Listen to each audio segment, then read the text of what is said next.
నిన్నటి నీడలే కను పాపని ఆపితే రేపటి వైపుగా నీ చూపు సాగదుగా.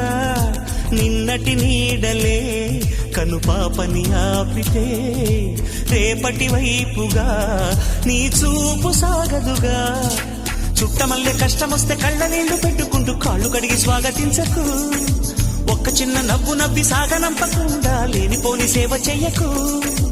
మిణుగురులా మిలమిల మెరిసే దరహాసం చాలు కదా. ముసురుకునే నిశి విలవిలలాడుతూ పరుగులు తీయదా. నవ్వే నీ కళ్ళలో